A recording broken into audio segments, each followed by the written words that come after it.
The title of tonight's SUGYA Shiur is Land for Peace, Part 1. Now, having just come back from Eretz Yisrael, as you can imagine, with some of our friends here, there's certainly, definitely, still a very strong feeling of wanting to remain as connected as possible, so it's no surprise that I chose this topic for tonight. About 20 years ago, over 20 years ago is when this article first appeared. Thanks to the efforts of Melech Tan, and once again, our shul recently acquired a full set of the Tchumen journal. They're now up to, I think, volume 31. Baron's. It's in one. I know. I took out the volume 10 today. Baron's last name. Dasberg. Baron Dasberg's father, Olav HaShalom, was the editor for many years, so we have a connection to the journal. In any event, Tchumen volume 10. I'm assuming that most of you haven't read through this material before, but we're going to go over two articles, one tonight and one next week, having to do with the whole question of land for peace, which was presented to two great rabbis around 1990 was when this tshuva is being written. Not much has changed. As you'll see from the preamble that we're going to read tonight, at least a section of the preamble from tonight, we're going to read the tshuva from Rabbi Yoseph. This tshuva is going to make you a little bit upset. Because the conclusion that Rabbi provides us with is that we can justify giving up portions of land in Eretz Yisrael in order to create peace with the Arabs. And that's really going to be his conclusion. I'm giving this to you at the outset, but we're going to have the counterpoint next week from Rav Shaul Yisraeli, who was also a great leader of rabbinic Zionism in Israel for many, many years. And his is going to give the counterpoint. But I just want, tonight is Rav Yosef, Shlita, and next week is Rav Shaul Yisraeli, Zichrono Livracha. Okay, the opening caveat of Rav Avadia's tshuva makes all the difference in the world. And so we're going to just read a few lines from it. He says, Bishlav zeh ha'she'ela eina ma'asit. That's his opening title. He says, at this stage of the game, this is not a practical halachic issue.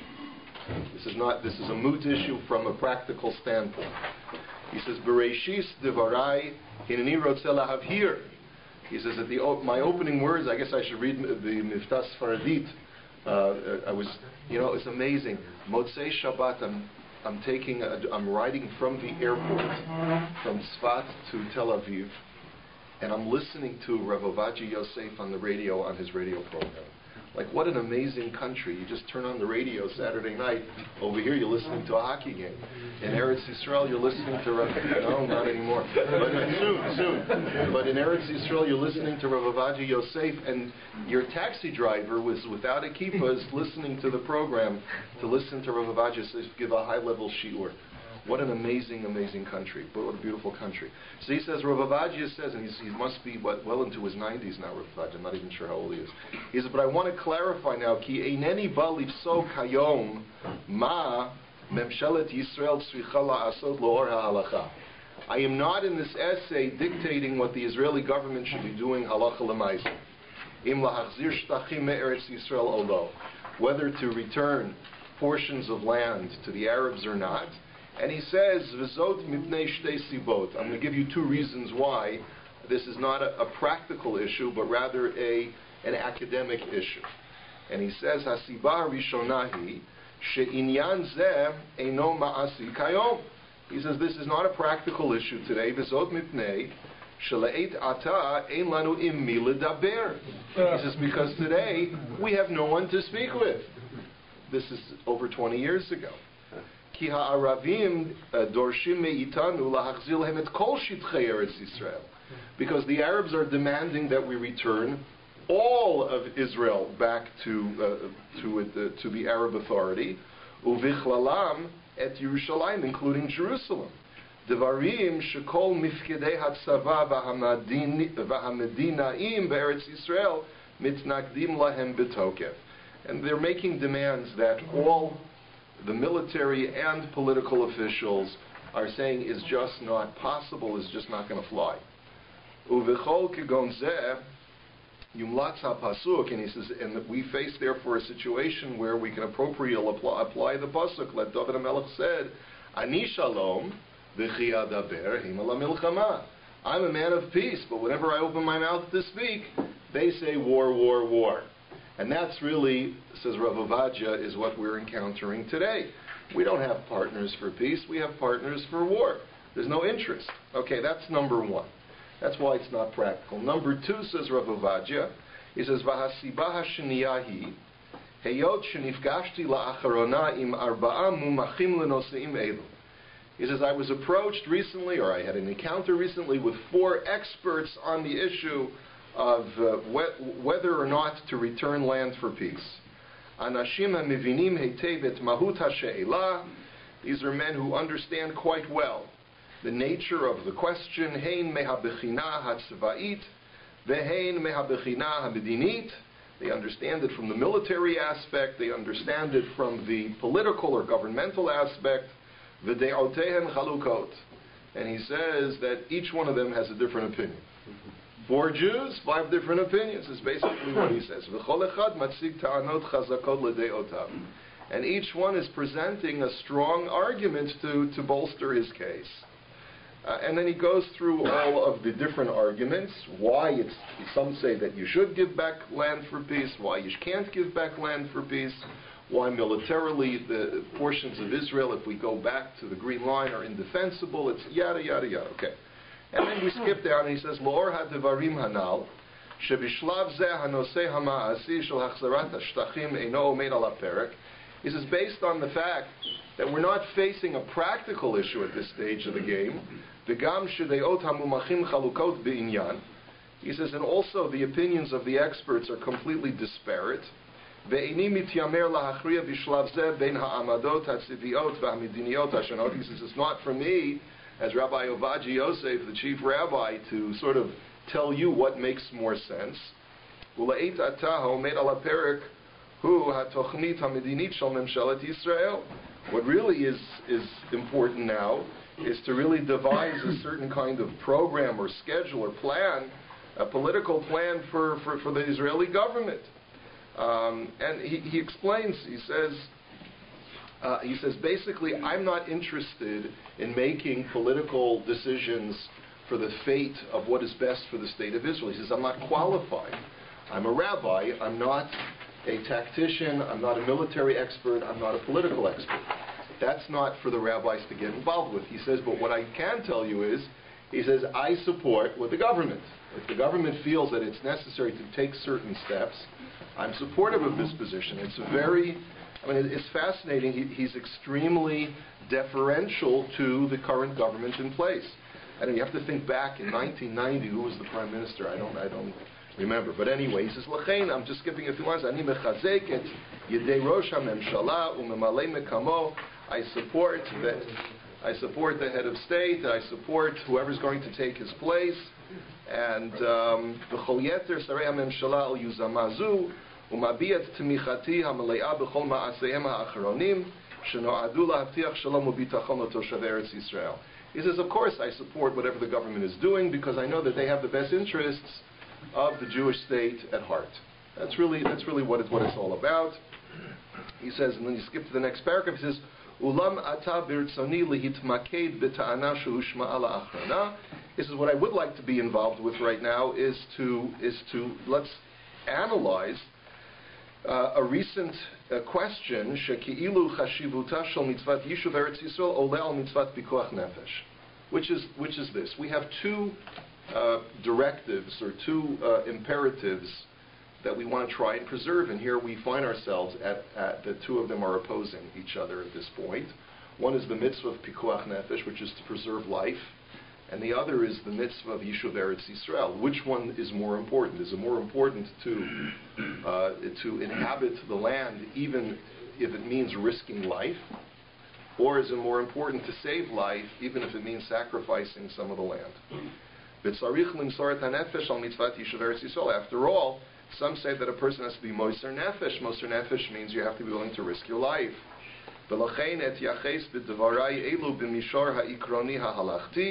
in mitzvat Yishuv Eretz Yisrael doche pikuach nefesh. And therefore, I'm going to just sort of cut away everything else and focus exclusively on the question whether Yishuv Eretz Yisrael, the mitzvah of living in Israel, can actually supplant the prime directive of preserving life. Can we argue that the mitzvah of Yishuv Eretz Yisrael is so important that people are allowed to risk their lives in order to settle the land? And so, Vizot, b'li kesher l'she'ela hachashuva v'hikarit hanal, ha'im achzarat ha'shtachim tavi otanu l'matzav shel pikuach nefesh, o lehefech, shema ha'kipaon ha'medini yavi otanu l'matzav shel pikuach nefesh.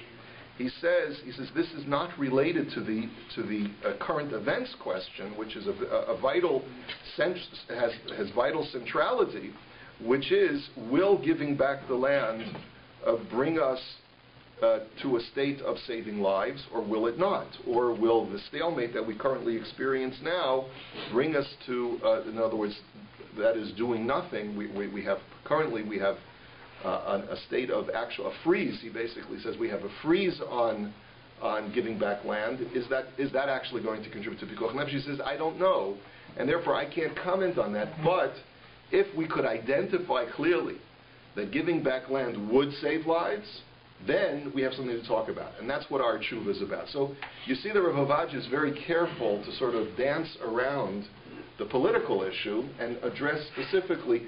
He's not saying necessarily that giving back land will save life, but if you could phrase the question that way, if we could clearly identify that giving back land will save lives, should we give back land, or should we say no, it's worth risking life in order to, even if it means we're going to sacrifice life, it's worth it to settle the land, or to conquer more land, or hold on to as much land as we possibly can.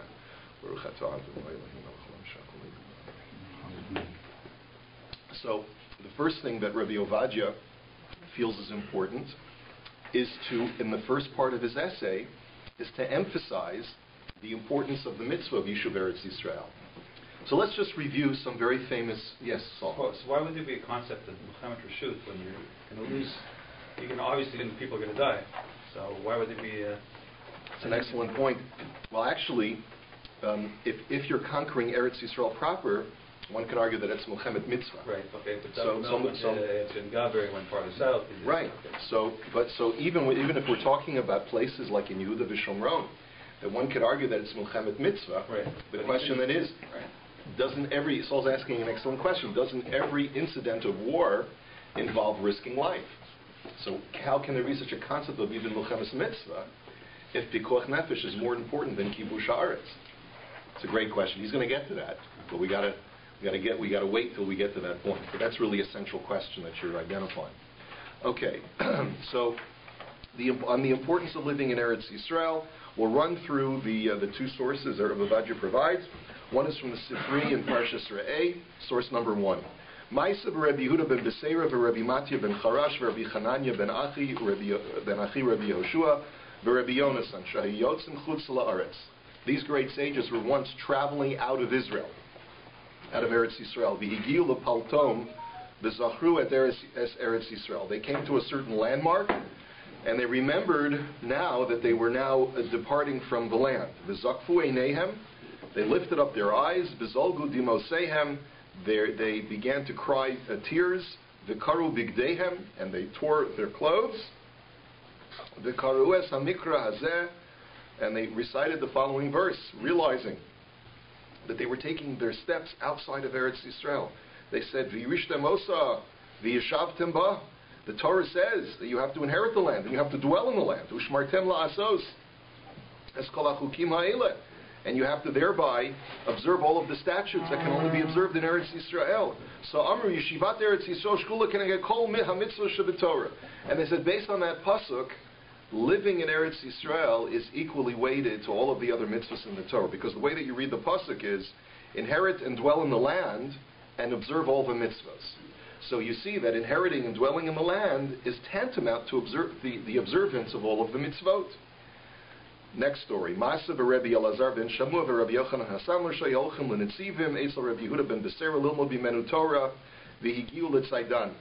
So here too, they are leaving Eretz Yisrael, going to visit Rabbi Yehuda ben Beseira, who's just on the outskirts of the land, V'zachru es Eretz Yisrael, and they remember the land of Israel. Zakfu eineim v'zolgu v'moseim v'karu bigdeim v'karu samikra hazeh. They too lift up their eyes, cry the tears, and tear their clothes, and recite the verse. V'rishtem osav yishavtem ba v'shomarta lasos kol chimoyleves mishpatim. They too said, Amar Yeshivas Eretz Yisrael, Shkula Keneged Kol HaMitzvah Shabbat Torah, Chazru Ubo Lahem LaEretz Yisrael. They too said, we have to realize that living in the land of Israel is as important as all of the other mitzvahs of the Torah, and therefore they picked themselves up and said, we're going back. And so even though they were on their way to do a mitzvah, to visit their Rabbi Yehuda ben Beseira, they said, no, more important that we should stay put, stay living in Eretz Yisrael. Okay, beautiful. First story, they didn't go back, right?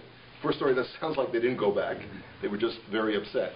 And here they were so upset that they mamash went back. The Gemara in Ksuva says, Tana Rabbanan, La'olam yadur adam be'eretz Yisrael afilu be'ir sharuba ovdei kochavim va'al yadur b'chutz la'aretz va'afilu be'ir sharuba Yisrael. Better that you live in the land of Israel, even if you're in the neighborhood, even if your neighborhood is primarily idolatrous. Meaning that, let's say, you were living in ancient Caesarea, ancient Caesarea, and you were living with a bunch of Romans who built shrines all over the place.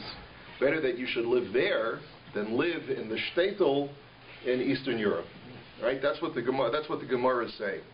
Shekol hador be'eretz Yisrael doma k'mi sheyesh lo aloka, v'chol hador b'chutz la'aretz doma k'mi she'ein lo aloka. Because anyone who lives in Eretz Yisrael, it is like such a person has a God. And whoever who lives in Chutz La'aretz is like someone who has no God. Shenemar laseis lachem es Eretz Canaan lios lachem Elokim, because I'm giving you the land of Canaan so I can be for you as a God. So you have God when you're living in Eretz Canaan. The Rabbi brings down the Meforshim who are medayik from this Gemara, and what this Gemara is actually saying is that living in Eretz Yisrael is as if you have a God. Why don't you say living in Eretz Yisrael means that you have a God? Why is it as if you have a God? The answer is because even a Jew who's not religious, who lives in Eretz Yisrael, really doesn't have a God, doesn't believe in God, is, in a sense, fulfilling a greater closeness with HaKadosh Baruch Hu just by virtue of the fact that he lives in Eretz Yisrael. So you have to be very respectful of Chilonim in Israel, right? Because they're living in Eretz Yisrael and you're not. So therefore, okay, so maybe you're more observant of the personal mitzvot, but you don't realize how important the mitzvah of the Yishuv Haaretz is, and they're fulfilling that on a daily basis. So, don't make yourself holier than thou. And therefore, therefore, the Chol Sheinu Dar Be'aretz Ein Lo Eloka, you mean to tell me that anyone who doesn't live in Eretz Yisrael does not have a God? Elo lomar lecha kol hadar b'chutz la'aretz ki'ilo oved avodas kochavim. Rather tell you that it's as if you're worshiping idols. No, it's true that you have a God if you're outside of Eretz Yisrael, but it's also like you're worshiping idols. V'chein hu omer, v'chein b'David hu omer, ki gershunei hayom listapech v'nachalas Hashem lemor lechavod Elohim achirim. That I have been thrust out from Hashem, meaning that he's being chased out of Eretz Yisrael, and I'm being told to worship other gods. V'chein mi arma lo l'David lechavod Elohim achirim, elo lomar lecha kol hadar b'chutz la'aretz ki'lo oved avodas kochavim. No one told David when he was being chased out of Eretz Yisrael that he had to worship other gods. But the very fact that he had to leave the land temporarily was in itself tantamount to him worshiping idols, because, as we know, every land outside of Eretz Yisrael has an intermediary force in order to access HaKadosh Baruch Hu, whereas in Eretz Yisrael it's a local call. So if a person voluntarily places himself outside of Eretz Yisrael, he's creating that distance or intermediary between himself and HaKadosh Baruch Hu, and that's almost like an idolatrous relationship. That's the way some of the Meforshim speak it out.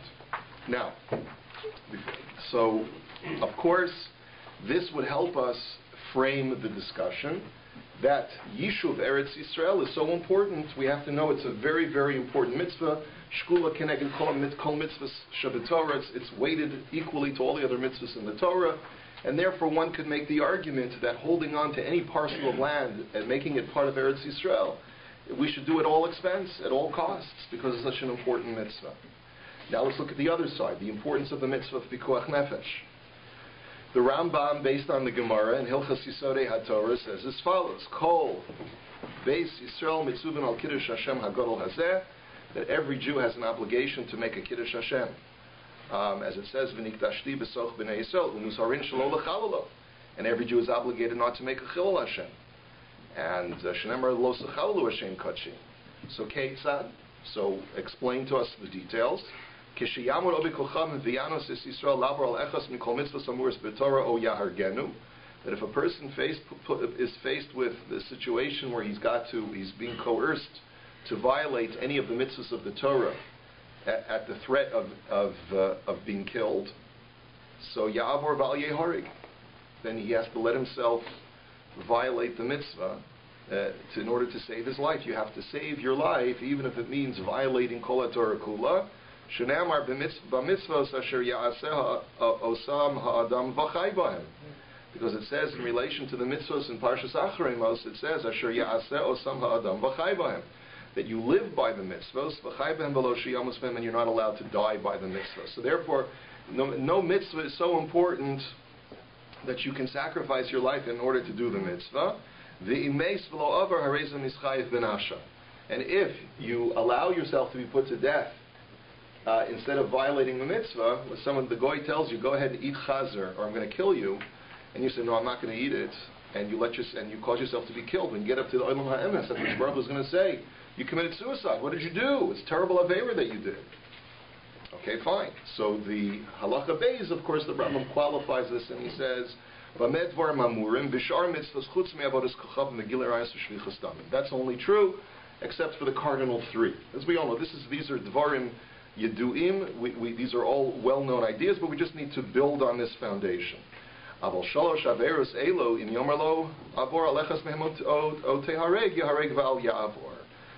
only by those three. Now, Yishuv Eretz Yisrael is not one of the big three. Remember that.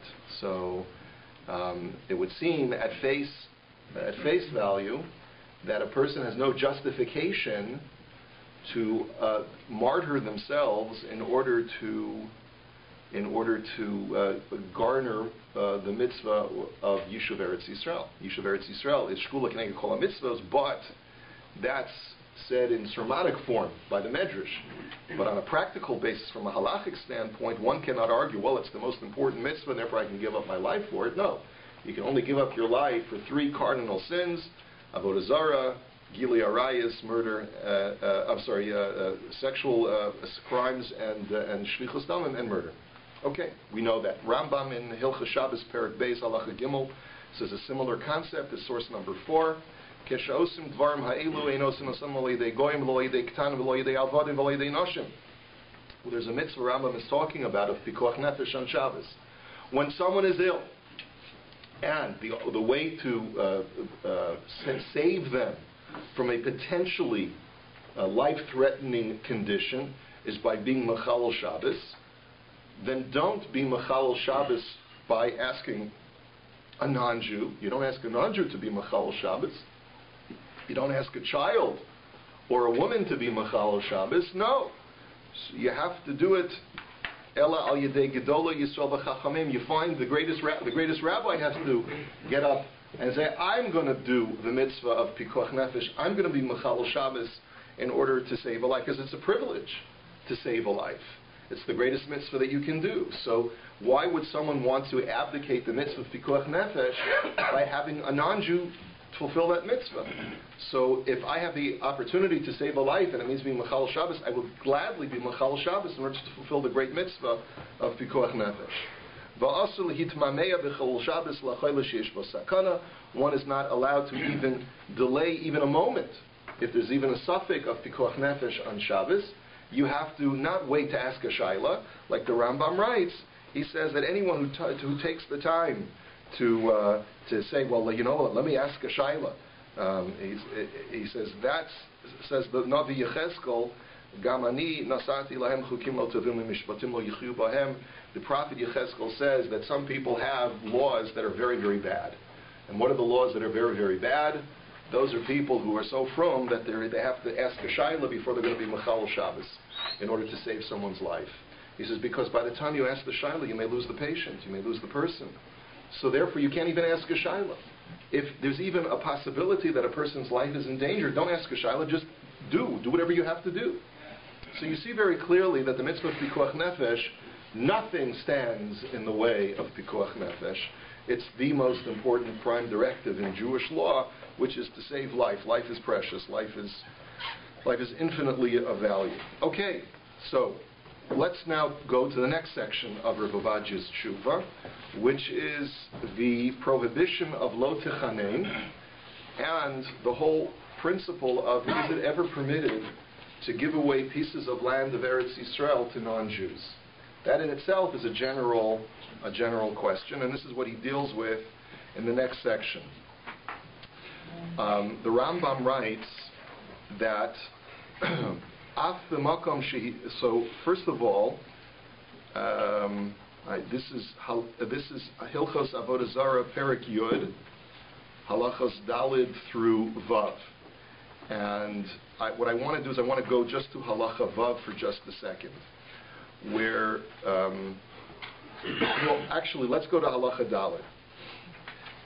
The Rambam is talking about dealing with non-Jews in the land of Israel, in Eretz Yisrael. He says, "Af v'makom shehitiru lahasker lo lebeis dira hitiru mipnei shehu machnas l'toch avodas kochavim." That even when the rabbis tell us that we're allowed to rent or lease property to non-Jews in Eretz Yisrael, that's not to idolaters, because you're not allowed to give them a place where they can bring their getchka, bring their avodah zarah into Eretz Yisrael. V'ne'emar lo tavi toiva al beisecha, avol maskir lahem batim la'asosan otzar. The only thing that you're allowed to do with a non-Jew is to give him a place to have a barn, but you can't give him a domicile because then he may bring his avodah zarah into it. You cannot sell them anything that is real estate that is attached to the land.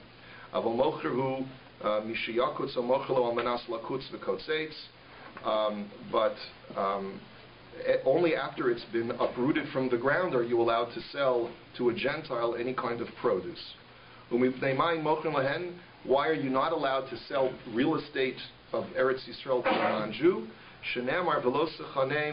That the Torah says, Lo sichros lahem beris v'lo sechanem. You may not, when you come into the land of Israel and you encounter the Canaanite nations, you're not allowed to make any peace treaties with them, nor are you allowed to do anything with them for naught. Lo sechanem means do anything with them for naught, which the Gemara understands to mean, Lo titein lahem chaniya bekarka. You may not give them a foothold in the land, in the real estate. Shimlo yiyeh lahem karka yeshivas and yeshivas arayi. As long as they don't have a foothold in ownership of the land, then they are considered to be temporary dwellers. Now, if you skip to Halacha Vav, which is the third paragraph of that section, the Rambam writes, Ein kol advarim ha'ilu amurim ela bizman shegolu yisrael ben ha'oven kochavim o sheyad akum takifa al Yisrael. He says the only time that in the previous halacha the Rambam had talked about the mitzvah and the obligation to support Gentiles within your community. You have an obligation to treat non-Jews with dignity and respect. He says, but that's only true when you live outside of Eretz Yisrael, and you have to live with idolaters, and you don't have the independence to be able to eject idolatry from your land. But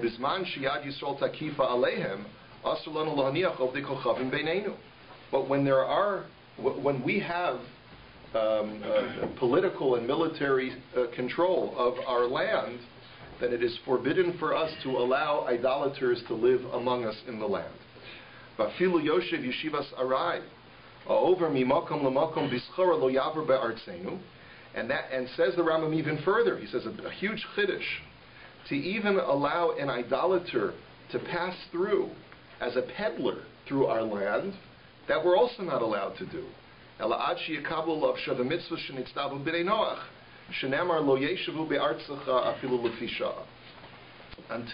the idolater accepts upon himself to observe the Shiva Mitzvahs B'nai Noach. He has to accept the 7 Noachide laws, and only then is he allowed to live among us or to pass through our land. But the Rambam says a huge chiddush. He says even to allow an Oived Avodah Zarah to pass through Eretz Yisrael is forbidden. He's got to completely repudiate and renounce his idolatry, and only then is he allowed to come into Eretz Yisrael. So the Ravid, we're doing a very, very brief review of these halachos. The Ravid says, I don't agree with the Rambam. He says, if you look, it's the italicized text, Afilu Yoshev Yeshiva Sarai Ovik B'Makom L'Makom B'Skara Lo Yavor Baratzenu Amar Avram Zos Lo Matzanu V'Lo Shamanu Me'olam. The Ravid says about the Rambam, I never heard of such a law. It's one thing to say that you're not allowed to give them a chaniya bekarka, that you cannot give them real estate to own. But to say that they're not even allowed to dwell as temporary residents of your land because they worship idols, that he says, I've never heard that before. V'hapasuk shu maybe b'zayin umosu v'afilu dvarav yeshiva ksiv b'hu v'lo ha'avara. He says, I have two problems with the psukim that the Rambam quotes. Number one, he's quoting a pasuk that has to do with the 7 Canaanite nations. It doesn't have to do with all Gentiles of the world who are idolatrous. And number two, it only talks about them living as permanent residents, not about passing through the land. So I don't know where the Rambam gets this from. Now, let me ask you a question based upon the text that we've just seen in the Rambam up until now. What would be the status of an Arab living in Eretz Yisrael? Can an Arab live in Eretz Yisrael? According to the Rambam, if we had the wherewithal to allow to either decide whether yes, an Arab can live among us or no, an Arab cannot live among us, what would the Rambam's position here be? Now the Rambam here, we had learned last year, we had talked about different levels of Gentile. When we talk about there's a sliding scale of Gentile. There's the idolater on one end, and then there's the ger toshav on the other end, who's makabel sheva mitzvahs b'nei Noach. If you remember, we had talked about this almost exactly a year ago when we talked about the status of Muslims according to the Rambam. The Rambam holds that they're not a ger toshav. He holds that because they haven't accepted upon themselves sheva mitzvahs b'nei Noach to be righteous Gentiles, live according to Jewish law as a Gentile. But they're not idolaters either, because they're monotheists. And so the question is, what will the Rambam hold as far as Arabs living in Eretz Yisrael? It's very ambiguous in the language of the Rambam, because the Rambam specifically says that the prohibition is for idolaters, but then he says the only way that you can let them even pass through your land is if they accept upon themselves sheva mitzvahs b'nei Noach. So what about the middle category? What about a Muslim? Can a Muslim pass through the land? It's mashma from the Rambam. No, they have to accept sheva mitzvahs before you let them pass through the land. So from the Yad, it's mashma that even an Arab we wouldn't allow to pass through the land if we had our druthers. Yeah? However, Rabbi Vadia points out that in the Rambam, in the Sefer HaMitzvahs, he's a shtickle soiser himself. He's contradicting himself. And we're not going to be able to answer this contradiction, but if you take a look in source number 6, in Mitzvahs Lo Saseh Nun Aleph, the Rambam writes, is Shehiranu me Hoshiv Ovdei Avodah Zarah Be'artzenu. That one of the mitzvahs that God told us is that you're not allowed to have idolaters in your land, Kidei Shalom Nilmad Kefi Rasam, so that we don't learn how to become idolatrous like them. V'hu Amru Yisbarach Lo Yeshvu Be'artzecha Pen Yachatiu Osecha Li, that they may not live in your land, it says in Parshas Mishpatim, lest they cause you to sin. Now, is a Muslim going to cause the Jewish people to sin, to become idolatrous? No. So it's mashma from the Sefer HaMitzvot that the only time that there's an isser of having non-Jews live in the land is if they're mamish oved avodah zarah, not that they have to be makabel sheva mitzvahs b'nei Noach, but they have to be idolatrous. So this is something that's discussed by a number of meforshim, and the bottom line is that it turns out to be a machlokes haposkim whether the prohibition of letting a non-Jew live in Eretz Yisrael applies exclusively to idolaters, or whether this prohibition expands to people who are not a ger toshav and have not accepted upon themselves sheva mitzvahs b'nei Noach. So if you take a look at the Tur, it's mashma from the language of the Tur that the only time we have this din of lo sechanem and choshen mishpat. Now the mitzvah of lo sechanem translates into two different things. Lo sichros lahem beris v'lo techanem, we had said is the source text. I'm going probably a little bit too fast. Do not create a treaty with the Canaanite nations, v'lo techanem, and do not give them something for naught. The Rambam says lo techanem means what? don't give them a chaniya b'karka, do not allow them to have real estate in Eretz Yisrael. So who is the subject of that mitzvah? In other words, to whom does that mitzvah apply? That I'm not allowed to give them a piece of land. So we're not sure yet whether it applies to all non-Jews as long as they haven't accepted the Sheva Mitzvahs B'nai Noach, or it only applies to idolaters. But from that very same pasuk of Lo Tichaneim, we also understand another halacha, because what does Lo Tichaneim mean from a Choshen Mishpat standpoint? Lo Tichaneim means that you're not allowed to give a gift for free to a non-Jew. We had talked about that as well in last year's Shiur, about giving a gift to a non-Jew when there's no quid pro quo, when you're not expecting anything in return. There happens to be a prohibition in the Torah of giving a free gift to a Gentile, to at least an idolater, because you're not allowed to support idolatry. Well, from the Torah, again, the question becomes as well, who is subsumed under that prohibition of Lo Tichaneim? Is it all Gentiles that are not a ger toshav, or is it just idolaters? If you take a look at the language of the Torah, Asur litein matnas chinam la'oved avodas kochavim, aval muter litein lager toshav sherei mitzvah la'achyosa. You're not allowed to give a free gift without anything in return to an oved avodas kochavim, but you are allowed to give a free gift to a ger toshav. So what about a Muslim? Can I give a gift to a Muslim? Can I give a gift to a Muslim? It's the same question. There's an ambiguity in the language of the Torah. The BAYT Yoseph wants to argue. He says, "Umasha kosav Rabbeinu asu litein matnaschinam la'oved avodah zara lav la'afuke yishme'elim." That's not to the exclusion of Muslims. El la'afuke ger toshav. It's only to the exclusion of the ger toshav. Dahainu shekibul of sheva mitzvahs b'nei noach v'zeu shana mitzuvim la'achyosav al shar goyim kulam din echad lahem. The BAYT Yosef says quite explicitly that the mitzvah of Lo Tichaneim does not, it applies to all non-Jews except for the ger toshav. So even a Muslim, you're not allowed to give a free gift.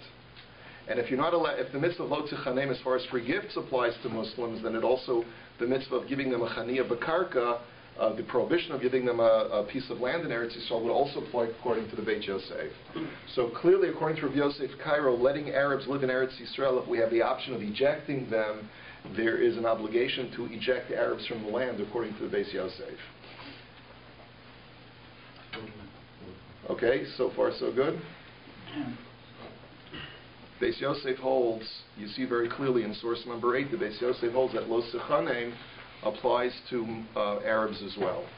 However, Rav Ovadia points out that that's not muskam lakol. He proves from the Rashba, from the language of the Rashba, that it only applies to Ovdei Avodah Zarah, but not to people who are monotheistic. And because Arabs are monotheistic, the prohibition of giving them a piece of real estate does not apply to them.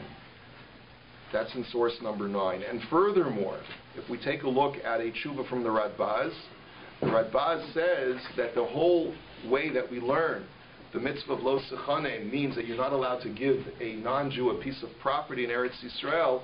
It's only a rabbinic law. It's not a d'oraisa law.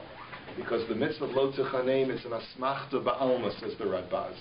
That it's really only a rabbinic law that is based upon a verse in the Torah, but that's not what Hashem meant when He wrote the words Lo Tichaneim in the Torah.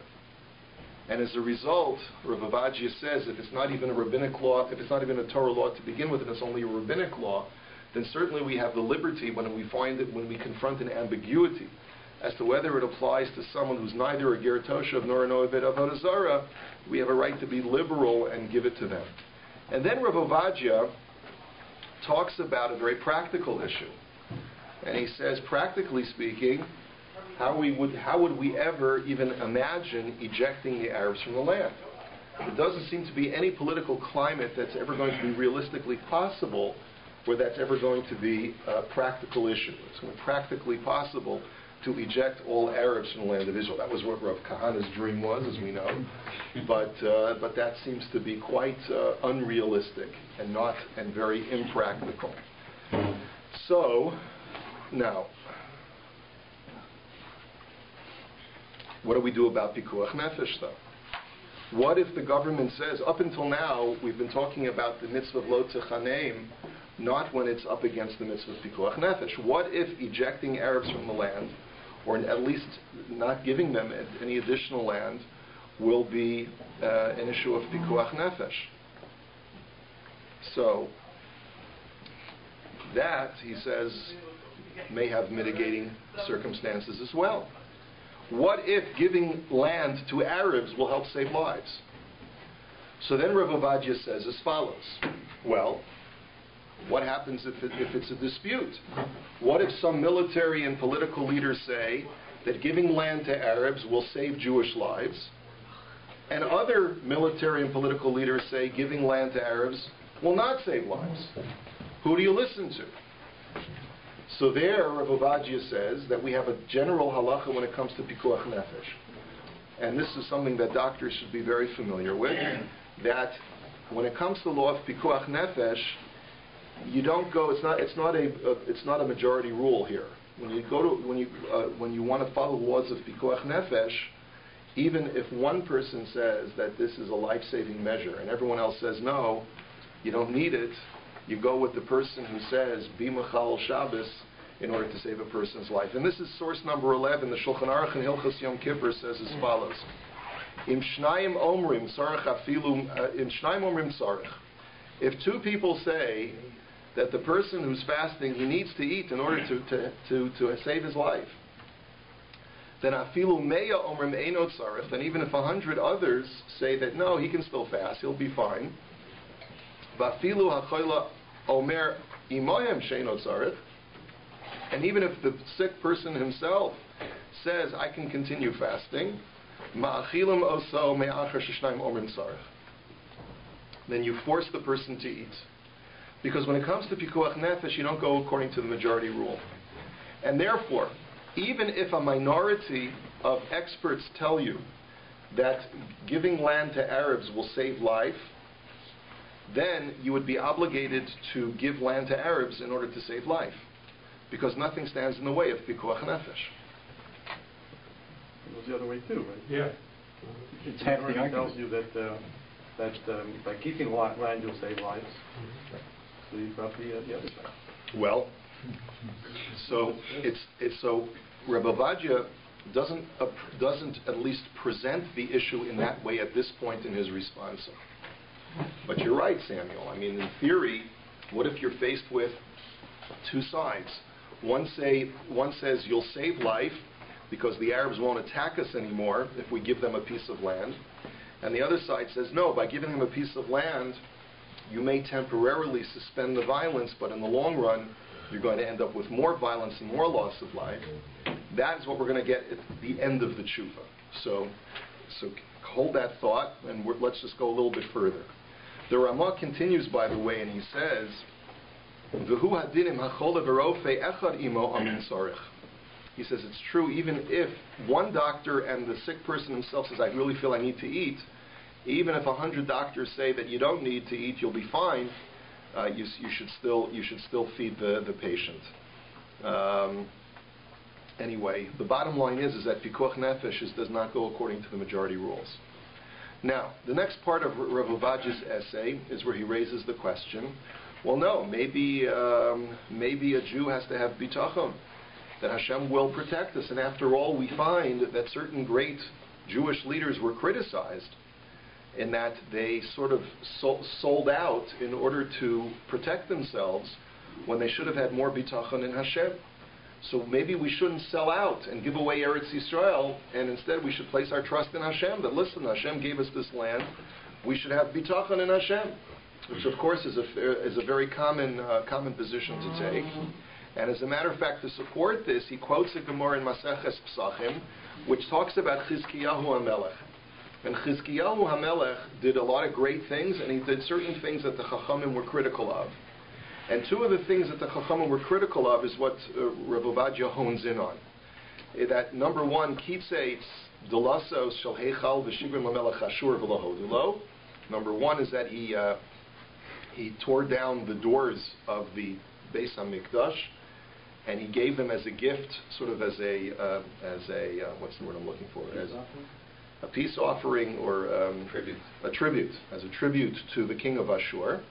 And the Chachamim were critical of that.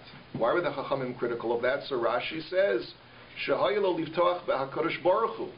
Sha'amar v'ganosi al ha'yir azos lahoshia, that Hashem says, I'll protect the city of Yerushalayim. Don't worry. Don't do things that are a sellout. Don't tear down the Beis HaMikdash in order to appease the Assyrian king. I'll protect you. So why can't a Jew in Eretz Yisrael say today, it's our land, HaKadosh Baruch Hu gave it to us, so we have a right to take risks because we should place our trust in HaKadosh Baruch Hu. Baruch HaGever sheyiftach b'Hashem.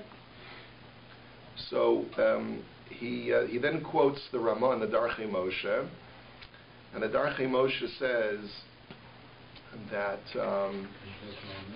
what's that? He says, Ein Somchin al Hanes. He says, the Ramah says that the Ramah's case that he's dealing with in Yoredeya is that normally you're not allowed to violate a Jewish cemetery and take things, you're not allowed to benefit from the things that are growing from a Jewish cemetery. Because you're not allowed to be neheneh from a mace or anything that's around the cemetery. So, however, what happens if the land is being confiscated and the only way to preserve the cemetery is by selling the plants that grow in the cemetery? So the Ramah says that it's permitted because you have to do whatever you need to do, even if it means selling off portions of the Beis HaMikdash in order to preserve the Jewish infrastructure. That's what you got to do. You got to do what you got to do. And he says, "Afal pi she'ein bo sakana kol sheken lekavod meisim asem ein lecha kavod l'mizil otzim midei goyim v'chein asim b'Chizkiyahu melech Yehuda." He says, and he cites from Chizkiyahu melech. She says, "Shekatzas delasos ha'heichal v'shvil melech Ashur kedei lahatzil shar hamikdash v'ha'yir." You see that Chizkiyahu melech did that, and he was justified in doing so. What about the fact that the Chachamim were critical of him? What are you going to do about that? So Ben Yehoyada, right, which is a very famous Sephardic posek that Rabbi is fond of quoting. That's the next source. Ben Yehoyada says that Ein Somchin al Hanes. It says for Chizkiya's generation, which was such a holy generation, the Chachamim were critical, and they said you shouldn't have sold out because you should have realized that Hashem will protect us because we're a very holy generation. Our level, our ruchnius, our spirituality. He said, but Ben Yehoyada says, but a lower generation, which does not have as many zchuyot as the generation of Chizkiyahu HaMelech and his Sanhedrin, you can't rely on a miracle. And so Ravaja says, look around you. Just go to Tel Aviv on a Friday night. Do we have a holy nation where we can say we have confidence that we can be somech that Hashem is going to protect us because of our zechuyot? No, right? So Rav Avadia is being very, very pragmatic, and therefore he says that sometimes you do have to sell out in order to protect the nation, and therefore you can't be somech al hanes. You can't say, well, I'll just have bitachon, and Hashem will watch over us, and we're not moving, we're not leaving this land. Okay? Now, we don't have a lot of more time, but I want to go through a couple of more vital issues in order to see where Rabbi Avadia is going. The mitzvah of Yishuv Haaretz nowadays is the debate among the Rishonim whether there's a mitzvah of Yishuv Eretz Yisrael midioraisa bizman hazeh or not. The most often cited source to support the mitzvah of Yishuv Eretz Yisrael bizman hazeh is the Ramban. And the Ramban is the one who says very clearly that the Rambam, Maimonides, erred in his listing of the Taryag mitzvot of the Torah. You know the Rambam wrote a Sefer HaMitzvot. He wrote a book detailing what all the 613 commandments are, the positive commandments and the negative commandments. And the Ramban writes a commentary to the Rambam Sefer HaMitzvot. And in one section of the Ramban's commentary, he writes the ones that the Rambam missed. There are certain mitzvahs that the Rambam should have inserted, but that he left out. So and then he also has a section where he says the Rambam put in this mitzvah. In other words, the Ramban also holds there are 613 mitzvahs. He just has a different numbering, has a different order. So he identifies which ones he agrees with the Rambam and which ones he disagrees. So the one that the Rambam didn't itemize that he should have is mitzvah number 4 in the Ramban's counting, which is the mitzvah of Yishuv Eretz Yisrael. We're not going to go through the whole thing. However, the Ramban is very careful to say that the mitzvah of Yishuv Eretz Yisrael applies bizman hazeh. And he goes so far as to say he says, "V'zuhi shehachachamim koren osa milchemes mitzvah." The mitzvah of land conquest. Any time that we can reclaim land in Eretz Yisrael, we are fulfilling the mitzvah of that which is called milchemes mitzvah. The Ramban says, and that's not just in the times of David HaMelech. It's not just in the times of Yehoshua, but it is in modern times as well. And any time we settle land and we're able to reclaim land for the Jewish people, that's a fulfillment of milchemes mitzvah. And you fulfill that. You fulfill the mitzvah. Harei nitztavinu b'kibush b'chol hadorot. You see that there's an obligation to conquer the land of Israel for all time, in all generations. And now we go to Saul's issue. Saul had raised the question earlier, which is that if the mitzvah of kibush haaretz, of conquering the land, is called the milchemes mitzvah, and God says, go out to war to conquer the land, and that is a mitzvah that applies in all times and all generations, well then, isn't war by definition laying your life on the line? Every time you put on the uniform and take a gun, you're putting your life at risk to go out to war to conquer a piece of land of Eretz Yisrael. So what justification for that is there if the prime directive is pikuach nefesh? So he raises this issue and he demonstrates that the Minchas Chinuch have the same problem. Because in the Sefer HaChinuch Mitzvah Tav Chaf Hei, he writes, Va'over al zeh, ubo liyado echad mehem v'yachol lahargo mibli she'istakein b'davar v'lo harago, bitol aseh zeh. That the Sefer HaChinuch is talking about the mitzvah of obliterating the 7 Canaanite nations. And there the Chinuch writes that there's a mitzvah to destroy any of the idolaters that are inhabiting the land of Eretz Yisrael who refuse to leave. Comes along the Sefer HaChinuch and he says that if you have the opportunity to kill a Canaanite who is flagrantly worshiping idols and refuses to leave the land, and you don't do so, then you have wasted a mitzvah saseh. You were mavatal a mitzvah saseh. You could have performed a mitzvah and you neglected to perform a mitzvah. Says the Chinuch, and he qualifies this, and he says, but that's provided. He says that's provided.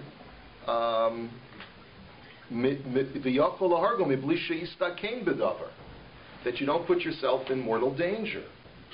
The only time that you're obligated to kill a Canaanite for worshiping idols in your land is if it's not dangerous.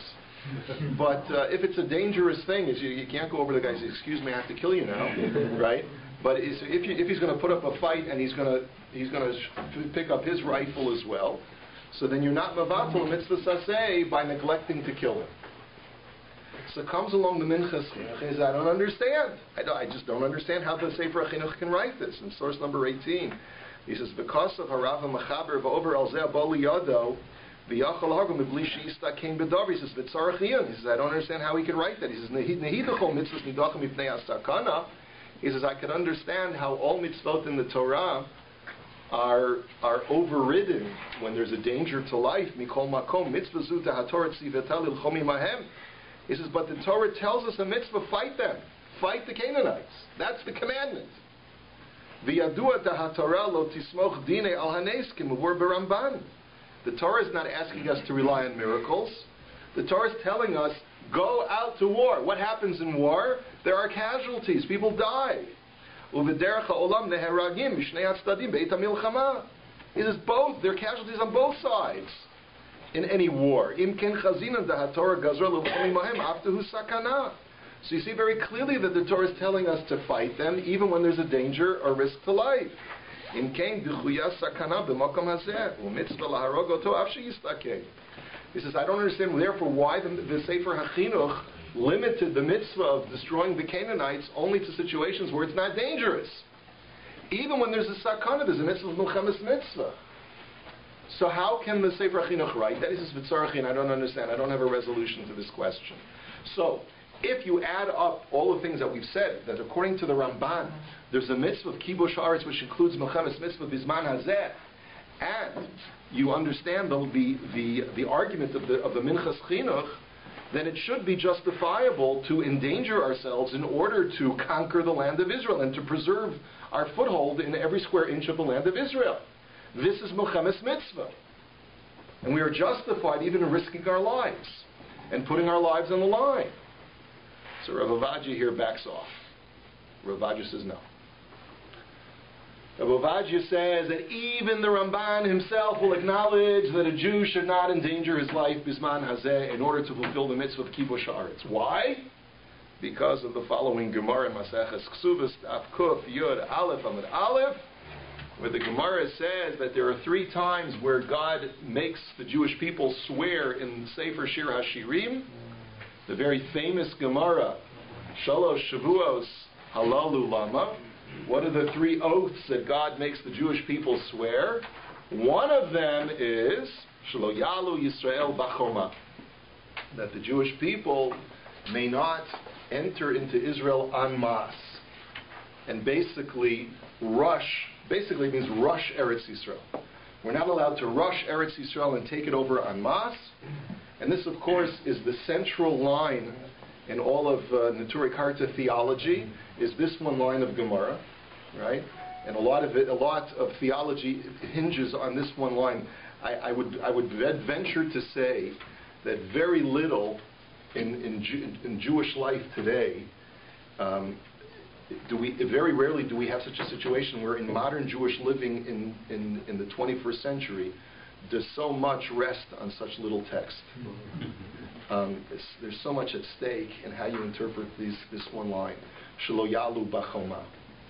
So on one extreme is that you can't go to Eretz Yisrael at all. It's not the time to settle the land until Mashiach until Mashiach comes, right? But that's clearly not the way the majority of the poskim have understood it.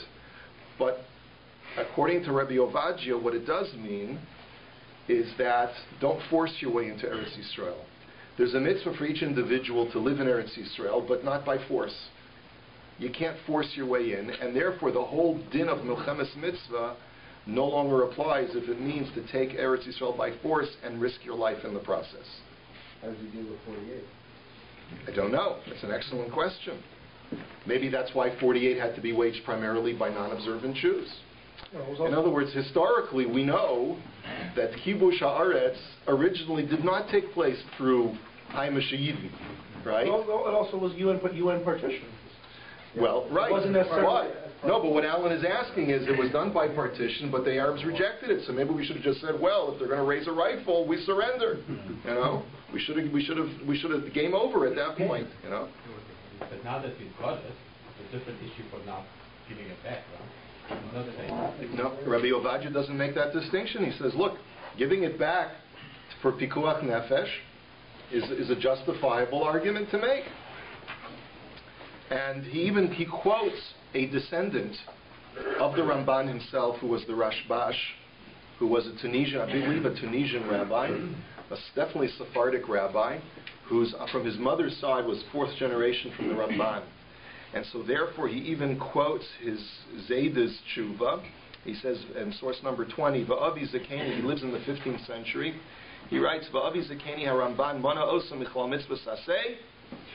I know my Zayda, the Ramban, counts this as a positive commandment of kibush haaretz.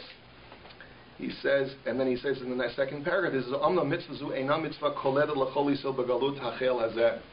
But it is not applicable to every single yid in Galus today. Aval hinim nes klal kish chazal b'gemar ksuvos perak ha'achron. Okay, he basically says that it's for individuals, but it's not for the Jewish communities en masse, because otherwise, what are you going to? You're going to cast aspersions on every single diaspora community that we're living in sin because we're not living in Eretz Yisrael. It applies to individuals who have the wherewithal to be able to fulfill the mitzvah, gazun hate. But the mitzvah of kibush haaretz for the entire Jewish people does not apply right now. That's what he writes in the 15th century. Of course, whether that applies in the 21st century as much as it applied in the 15th century, okay, we're going to leave that for now because this is not the main issue. And then the next point that the last, I'm going to make two final points. Point number one is that even if you're going to insist that you hold like the Ramban, that there's a mitzvah, Bilchemes mitzvah bisman hazeh, he says, but that's only when, by conquering or holding on to the land, it is under Jewish control and Jewish domination, and Jews do with the land what they want. You haven't fulfilled the mitzvah of conquering the land just by virtue of the fact that on a map it's called the State of Israel. If it's controlled by Arabs, then that's not called kibush haaretz, even according to the Ramban. And he proves that from a tshuva from the Yeshua Smalko, a 19th century Rav, who says that the only time that you mamish fulfill the mitzvah of Yishuv Eretz Yisrael is if you go there and you actually settle the land and control it. But just by saying I have a piece of land on a map and then letting some Arab live on it, that's not the mitzvah of Yishuv Eretz Yisrael. Okay, so therefore, that's another mitigating factor why, even if we pass on like the Ramban, that there's a mitzvah of Muhammad's mitzvah, but what's the war for? Just so that we should have the territory, but then cede it back to the Arabs so that they can control it. You're not accomplishing anything. And the very last argument, which was what Samuel had raised, and this is what we'll finish off with tonight, is the question of where the Gemara talks about border cities. There's a law that you're not allowed to cede border cities of Eretz Yisrael to an enemy. You have to actually put your life on the line in order to protect the border city of Eretz Yisrael, because there's mamash nishul pikuach nefesh. Because if you cede a border city to the enemy, that will cause them to invade the rest of the country, and you'll end up losing a tremendous amount of life in the long run. So on that basis, could one argue that ceding territory to the Arabs, while it saves lives in the short run, will end up causing loss of life in the long run, because you're going to make the borders of Eretz Yisrael indefensible? So here too, Rabbi Vadu takes the following position, and he bases it on a tshuva from the Noda B'Yehuda, and this is in source number 22. The Noda B'Yehuda is talking here on a subject that has nothing to do with Eretz Yisrael.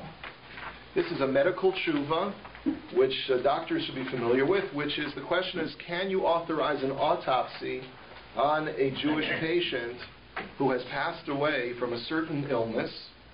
And the justification, even though there's a prohibition of nivul hames, you're not allowed to mutilate a corpse in Jewish law, the justification for the mutilation on the autopsy is hopefully you'll be able to discover a cure for this kind of illness for the future, to be able to save future patients.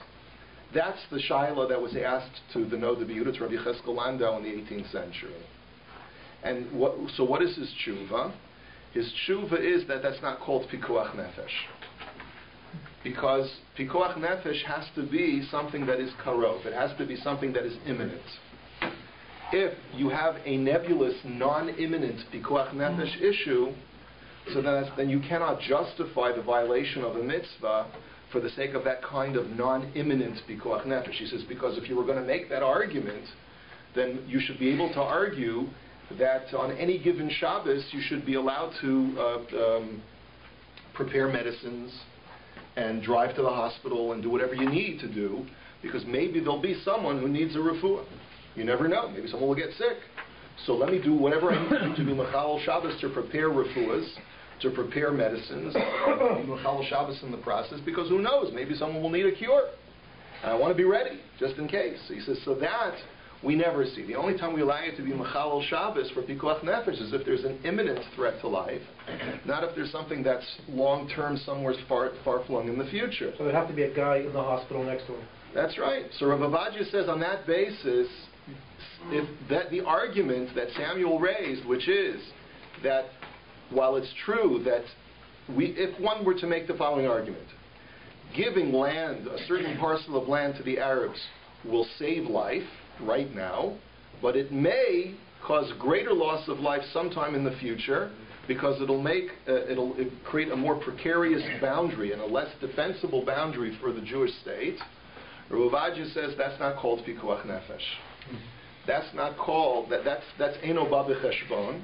That's not something that you can say is a counter argument to the mitzvah of pikuach nefesh, which is mamish imminent right now.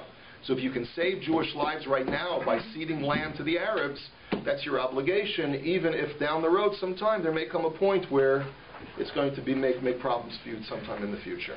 What did you have and precedent? that's how he what? What did you have precedent?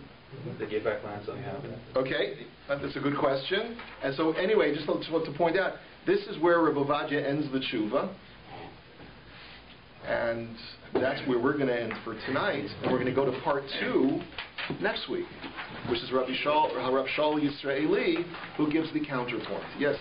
Just want to comment that this tshuva, Rabbi Ovadia wrote sometime, I think in the end of the 80s. In 1967, I think, he gave a speech, very famous speech, in Kenes Torah Sheba'al Peh in Musad Harab Kook. There he said very clear, you're not allowed to give any piece of land for peace. Yeah. So everybody asked about this contradiction. As far as I know, we never answered this contradiction. And it's written there. Like you can follow it, you can see it. No, I understand. If you were to tell me that in 2005 he said, Chazarti, I retract my statement, then we'd have something to say. But if this is his latest tshuva on the matter, this is what we have to go with. But doesn't he, in the first statement, he takes the position that this is a halacha. Here, he seems to take the position that, we have nobody to talk to, that it's an academic pursuit. So let me be very clear. Right, that's a very good point, David. Let's be very clear. We have to remember how Rabbi Ovadia began this tshuva.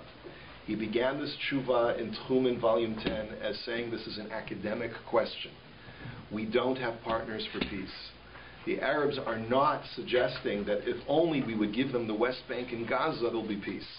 That has not been suggested. It wasn't the case 20 years ago, and it's not the case today. The argument is, when there are no longer any Jews in the Middle East, that's when we'll have peace. And if that's the case, then there's nothing to talk about. So that's why this is an academic issue for Rabbi Ovadia. And he basically therefore says, I leave it up to the politicians to decide what is prudent and what is not prudent. Okay? Ad kan.